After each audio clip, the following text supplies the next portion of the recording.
Assalamualaikum teman-teman. Perkenalkan, nama saya Elsie Anzuani.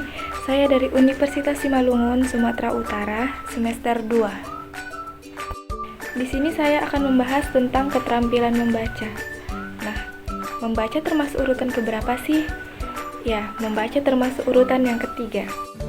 Yang pertama, membaca dalam keterampilan berbahasa. Dalam keterampilan berbahasa, membaca adalah keterampilan yang ketiga setelah menyimak dan berbicara. Alasannya adalah, yang pertama, menyimak atau listening adalah keterampilan pertama karena manusia sejak lahir lebih dulu belajar memahami bahasa melalui mendengar sebelum mereka bisa berbicara.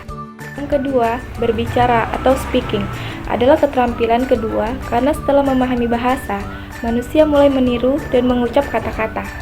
Dan yang ketiga, membaca atau reading menjadi keterampilan ketiga karena membaca membutuhkan kemampuan mendengar dan memahami simbol atau huruf dan kata yang hanya bisa dilakukan setelah seseorang memahami bahasa lisan.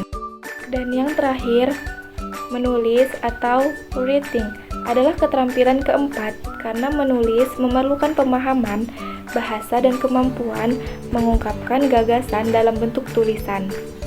Jadi, membaca bukanlah keterampilan yang pertama, karena sebelum seseorang bisa berbicara, mereka harus terlebih dahulu memahami bahasa lisan melalui menyimak dan berbicara.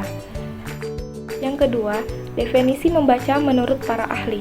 Berikut adalah 3 pendapat para ahli tentang membaca, yaitu yang pertama, Anderson 1985. Membaca adalah suatu proses yang melibatkan interaksi antara berbicara dengan teks untuk memperoleh makna. Yang kedua, ada Goff 1983.